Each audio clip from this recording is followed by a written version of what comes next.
से आए हैं? डॉक्टर ओंकार वानखेड़े अच्छा, और मैं नागपुर का हूँ। नागपुर से आए हैं। नागपुर से जी। हूँ। तो नागपुर में तो बाबा साहब ने पहली बार धम्म की दीक्षा ली थी।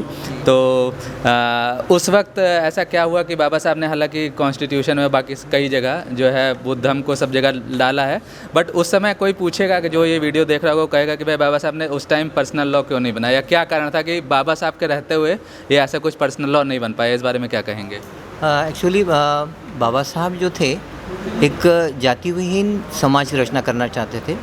दूसरी बात, बाबा साहब एक राष्ट्रवादी थे और राष्ट्रवादी होने की वजह से उन्होंने किसी भी धर्म का लॉ वो मान्य नहीं था उनको। इसलिए उन्होंने, आपने देखा होगा कि बाबा साहब जो है जो 370 जो भी एक्ट आया कश्मीर के लिए, उन्होंने उसका विरोध किया था। तो उनका ये था कि किसी भी तरीके से देश बड़ा होना चाहिए, बाकी चीज़ें छोटी होनी चाहिए। तो और इसलिए वो सिविल कॉमन लॉ की बात करते थे, इसलिए उन्होंने उस बात को उन्होंने उसमें नहीं रखा।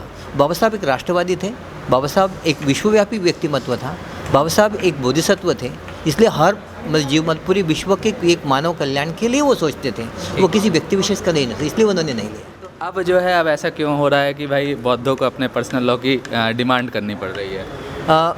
अभी ये स्थिति है कि जब गवर्नमेंट ऑफ इंडिया ने सिविल कॉमन लॉ अगर नहीं लाया है, तो इस बीच में जो लोग बुद्धिस्ट हुए हैं, तो जो नागपुर में जो एक केस हुई, तो उसको जो क्या हुआ था, थोड़ा नागपुर के केस के बारे में बताइए। नागपुर में जो एक घटस्फोट हुआ, मतलब विवाह विच्छेद जब हुआ, हाँ। तो वो महिला उसमें कोर्ट में गई, तो उनको ये कहा कि कोई भी अगर शादी होती है तो उसका एक ये होता है।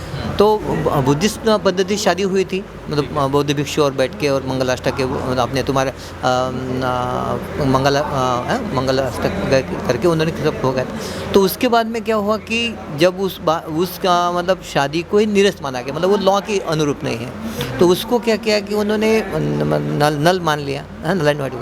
तो फिर लोगों को लगा कि अगर हमारी शादियाँ इस तरह से अगर विवाह मतलब उस शादी को इसलिए नल माना क्योंकि वो बौद्ध रीति से हुई थी। हाँ, ठीक है। तो उनको लगा कि अगर हमारा कोई एक वजूद ही नहीं बचा, हम कैसे शादियाँ कैसे करेंगे।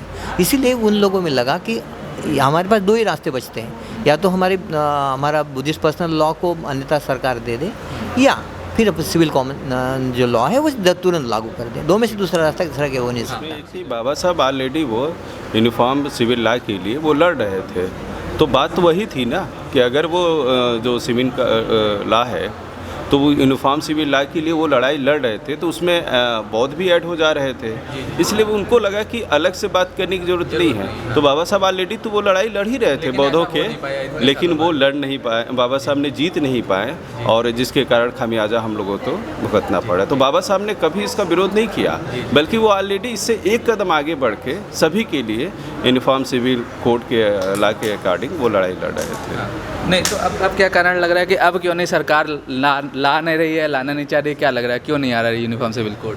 कारण वही है जो पहले था कि सरकार जो है जिस मानसिकता की है, वो सरकार कभी नहीं चाहती है कि जो बौद्धों की एक पहचान बने, वो अलग पहचान न बने, ये नहीं चाह रही, एक आइडेंटिटी इनकी बने, वो भी लीगल रूप में बने। इससे तो बहुत भय खाती है।